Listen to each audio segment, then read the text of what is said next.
મિત્રો, આજના વિડીયોમાં હું વાત કરવાનો છું મોરૈયા વિશે. જો તમે ઉપવાસમાં મોરૈયો ખાઓ છો તો આ વિડીયો તમે જરૂરથી જોજો. મિત્રો, મોરૈયાની વાત કરીએ તો એના ઘણા બધા ફાયદા છે.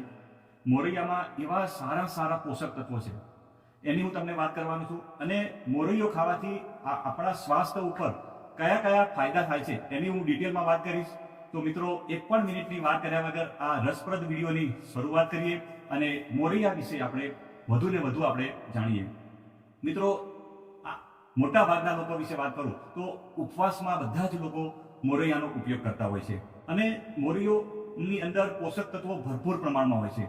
મોરૈયો ખાવાથી મિત્રો શરીરમાં તાકાત આવે છે, શરીરમાં શક્તિ આવે છે. અને મિત્રો, જે લોકો ઉપવાસ કરતા હોય છે અને એ લોકો જો મોરૈયાનું સેવન કરે તો એમને અશક્તિનો અહેસાસ પણ થતો નથી. તો મિત્રો, મોરૈયાની વાત કરતા પહેલા એની અંદર કયા પોષક તત્વો છે મિત્રો, એ આપણે જાણવું ખૂબ જ જરૂરી છે. તો મોરૈયાની તમને વાત કરું તો મિત્રો, 100 ગ્રામ મોરૈયો હોય તો એની અંદર પ્રોટીનની વાત કરું તો મિત્રો 12.5 ગ્રામ જેટલું પ્રોટીન હોય છે.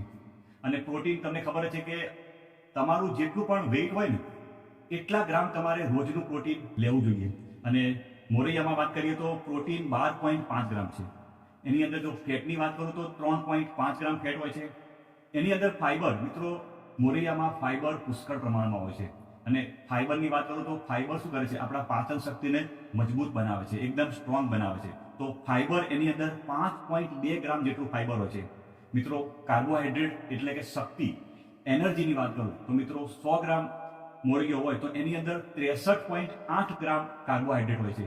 એટલે આપણા સ્વાસ્થ્ય માટે ખૂબ જ ફાયદાકારક હોય છે. મિત્રો, કેલ્શિયમની વાત કરું મિત્રો તો એની અંદર 8 મિલીગ્રામ જેટલું કેલ્શિયમ, જે સારું કહેવાય આપણા શરીરમાં દાંત, હાડકાં, એના માટે કેલ્શિયમ ખૂબ જ જોઈએ છે. તો મિત્રો, મોરૈયામાં 8 મિલીગ્રામ જેટલું કેલ્શિયમ હોય છે. હવે આયરનની વાત કરું મિત્રો, લોહ તત્વ, તો મોરૈયાની અંદર 2.9 મિલીગ્રામ જેટલું આયરન એટલે કે લોહ તત્વ હોય છે. કે જે લોકોને જો લોહીની ઉણપ હોય અને એ લોકો જો મોરૈયાનું સેવન કરે તો એનાથી લોહીની ઉણપ પણ દૂર થઈ શકે છે. બીજું વાત કરું તેમાં વિટામિન બી કોમ્પ્લેક્સ ભરપૂર માત્રામાં હોય છે. અને એની અંદર વાત કરું તો થાયામીનની વાત કરું તો એ 0.41 મિલીગ્રામ હોય છે. રિબોફ્લેવિનની વાત કરું તો 0.28 મિલીગ્રામ. અને નિએસિનની કરું વાત તો એ 4.5 મિલીગ્રામ જેટલું નિએસિન. એટલે કે આ બધા મેં તમને કીધા એ બધા વિટામિન બી કોમ્પ્લેક્સ, એટલે કે અંદર ભરપૂર માત્રામાં વિટામિન બી કોમ્પ્લેક્સ હોય છે. અને એ આપણી પાચન શક્તિમાં ખૂબ જ મદદ કરે છે. મિત્રો, હવે તો એની અંદર વાત કરું તો કોલેસ્ટેરોલ 0 મિલીગ્રામ, સહેજ પણ નથી હોતો મિત્રો. એટલે કે જે લોકોને કોલેસ્ટેરોલની તકલીફ હોય એ લોકો આરામથી મોરૈયાનું સેવન કરી શકે. એની અંદર સેચ્યુરેટેડ ફેટ એ 0% હોય છે. બીજું મિત્રો, એની અંદર લો ગ્લાયસેમિક ઇન્ડેક્સ, એટલે કે જે લોકોને ડાયાબિટીસની તકલીફ હોય અને જો લોકો મોરૈયો ખાય તો એમાં એ લોકોને ફાયદો થાય છે. મિત્રો, એની અંદર લો ગ્લાયસેમિક ઇન્ડેક્સ હોય છે. બીજું, એની અંદર ઝીંક, એની અંદર ફોસ્ફરસ હોય છે મિત્રો. અને પોટેશિયમ હોય છે, ભરપૂર માત્રામાં પોટેશિયમ. એટલે કે જે લોકોને હાઈ બીપીની તકલીફ હોય એ લોકો જો મોરૈયાનું સેવન કરે તો એમનું બીપી નોર્મલ થઈ જાય છે. અને બીજું, ફોસ્ફરસ હોય તેનો મતલબ કે આપણા હાર્ટ માટે, આપણા હૃદય માટે ખૂબ જ ફાયદાકારક હોય છે. અને આપણા હૃદયને એકદમ સ્ટ્રોંગ, મજબૂત બનાવવાનું કામ કરે છે. અને બીજો મિત્રો, ખાસ વાત કહું તો મોરૈયો ગ્લુટેન ફ્રી હોય છે. એટલે કે મિત્રો, આપણા સ્વાસ્થ્ય માટે ખૂબ જ ફાયદાકારક હોય છે. હવે જો મિત્રો, મોરૈયાના ફાયદા વિશે આપણે તમને વાત કરું તો મિત્રો, મોરૈયાનું જો આપણે સેવન કરીએ ને તો તરત જ આપણા શરીરમાં એનર્જી આવે છે. અને જો સવારે તમે જો એનો નાસ્તામાં ઉપયોગ કરો, સવારે તમે જો એનો નાસ્તામાં જો તમે ઉપયોગ કરો ને તો આખો દિવસ તમને થાક નથી લાગતો અને આખો દિવસ તમને કમજોરીનો અહેસાસ પણ થતો નથી. મિત્રો, મોરૈયાની તમને વાત કરું તો એમાં હાઈ પ્રોટીન હોય છે. મિત્રો, આગળ તમને વાત કરી એ પ્રમાણે એમાં પ્રોટીનની ટકાવારી પણ સારી હોય છે, જે તમારા શરીર ઉપર એક સારી સકારાત્મક ફાયદો કરે છે, આપણા હેલ્થને ખૂબ જ ફાયદો કરે છે. અને બીજું જે મિત્રોને એસિડિટી અને જો ગેસની સમસ્યા હોય ને તો એમાં ખૂબ જ ફાયદો કરે છે. એટલે મિત્રો, મોરૈયાના ફાયદાની વાત કરું બીજું તો એની અંદર ભરપૂર માત્રામાં તમને કીધું પ્રમાણે ફાઈબર હોય છે, કેલરી, પ્રોટીન, વિટામિન્સ, મિનરલ્સ એ બધું સારા પ્રમાણમાં હોય છે. આગળ વાત કરીએ એ પ્રમાણે શરીરની અંદર જો લોહીની ઉણપ હોય અને જો તમે મોરૈયાનું સેવન કરો તો એની અંદરથી તમારા શરીરમાં હિમોગ્લોબિનનું લેવલ વધી શકે છે.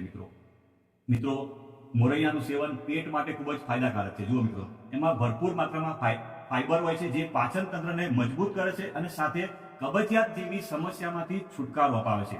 અને જે લોકોનું વજન વધતું હોય અને જે લોકો મોટાપાની સમસ્યાથી પીડાતા હોય અને એ લોકો જો મોરૈયો ખાય તો એમનું વજન પણ ઘટવાની શક્યતા છે મિત્રો. એટલે એ મિત્રો વજનને નિયંત્રિત કરવાનું પણ કામ કરે છે.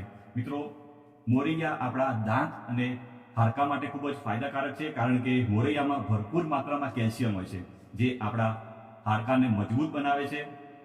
અને બીજું એ શું કરે છે કે શરીરમાં કોલેસ્ટ્રોલનું પ્રમાણ પણ ઘટાડવામાં મદદ કરે છે મિત્રો. એની અંદર ભરપૂર માત્રામાં પ્રોટીન અને ફાઇબર હોય છે, અને જે શું કરે છે ખરાબ કોલેસ્ટ્રોલ. મિત્રો તમને બધાને ખબર છે કે આપણા શરીરમાં બે પ્રકારના કોલેસ્ટ્રોલ હોય છે. એક હોય છે HDL, જેને આપણે ગુડ કહીએ છીએ એટલે કે સારું, અને જે LDL જેને આપણે બેડ કહીએ છીએ. તો મિત્રો મોરૈયો શું કામ કરે છે, જે આપણા શરીરમાં ખરાબ કોલેસ્ટ્રોલ હોય છે, જે બેડ કોલેસ્ટ્રોલ જેને LDL કહીએ, તો એનું લેવલ ઘટાડવાનું કામ કરે છે. મિત્રો સંશોધનોએ એવું સાબિત કર્યું છે કે મોરૈયો કેન્સર જેવા જીવલેણ રોગનો ખતરો પણ ઓછો કરવા માટે ફાયદાકારક છે. મિત્રો એમાં ભરપૂર માત્રામાં એન્ટીઓક્સિડન્ટ ગુણ હોય છે. એન્ટીઓક્સિડન્ટ ગુણ હોય એટલે શું કરે, આપણા શરીરમાંથી જે ફ્રી રેડિકલ એટલે કે જે ખરાબ તત્વો છે એને બહાર નીકાળવાનું કામ કરે છે, આપણા શરીરને ડિટોક્સિફાઈ કરવાનું કામ કરે. મિત્રો મોરૈયો આપણા શરીરને ડિટોક્સિફાઈ કરવાનું કામ કરે, આપણા શરીરમાંથી ઝેરી તત્વોને બહાર નીકાળવાનું કામ કરે. એટલે જ મિત્રો આપણા જે બધા ધર્મ સાથે જે લોકો સંકળાયેલા બધાને ખબર છે કે ઉપવાસ, 11નો ઉપવાસ તો ખાસ કરવો જોઈએ મિત્રો. એ ઉપવાસ કરવાથી શું થશે, તમારું શરીર ડિટોક્સિફાઈ થાય છે, તમારા શરીરમાંથી ઝેરી તત્વો નીકળે, બધા બહાર નીકળે છે મિત્રો. આપણા જે સંતો હોય છે બધા એમ જ કહેતા કે તમે ઉપવાસ કરો. ઉપવાસ કરવાથી મિત્રો આટલા ફાયદા. ઉપવાસમાં જો તમે મોરૈયાનું સેવન કરો તો એ તો તમારે સોનામાં સુગંધ ભળી જાય મિત્રો.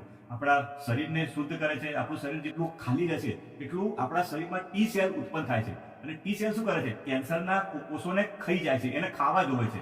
તો શું કરશે, જે ખરાબ જે કોષ હોય છે એને ખાઈ જાય છે. એટલે મિત્રો ઉપવાસ તો બધા લોકોએ કરવો જ જોઈએ. આપણા ધર્મમાં પણ કહેવામાં આવ્યું છે કે ઉપવાસ કરો. મિત્રો હવે વાત કરું તો મિત્રો મોરૈયામાંથી કઈ કઈ તમે આઈટમો બનાવી શકો છો.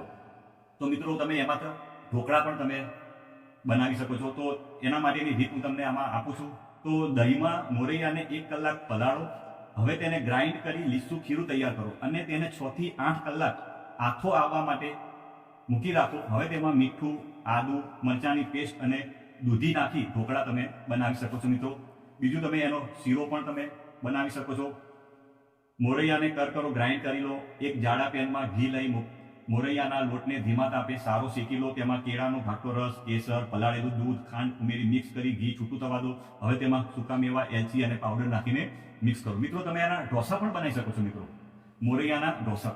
તો મિત્રો મોરૈયાને ધોઈ 2 થી 3 કલાક પલાળો, પાણી નિતારી તેને ગ્રાઇન્ડ કરો અને તેમાં રાજગરાનો લોટ, છાશ, મીઠું, આદુ મરચાંની પેસ્ટ ઉમેરી 7 થી 8 કલાક આથો આવવા મૂકી રાખો. હવે તેના તમે ઢોસા બનાવી શકો છો.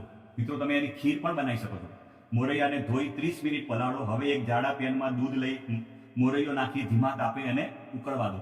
તેમાં કેસર નાખી ધીમા તાપે 10 થી 12 મિનિટ ઉકળવા દો, જેથી સામો નરમ થશે. હવે તેમાં ખાંડ ઉમેરી બરાબર મિક્સ કરો. ત્યારબાદ તેમાં સૂકા મેવા, એલચી પાવડર મૂકીને ઘટ્ટ થવા દો. તો મિત્રો તમે મોરૈયામાંથી પણ અવનવી આઈટમો બનાવી શકો છો. મિત્રો તમને મારો વિડીયો સારો લાગ્યો હોય તો લાઈક કરજો, શેર કરજો અને તમે તમારા બધા મિત્રોને મોકલજો. બાય બાય મિત્રો.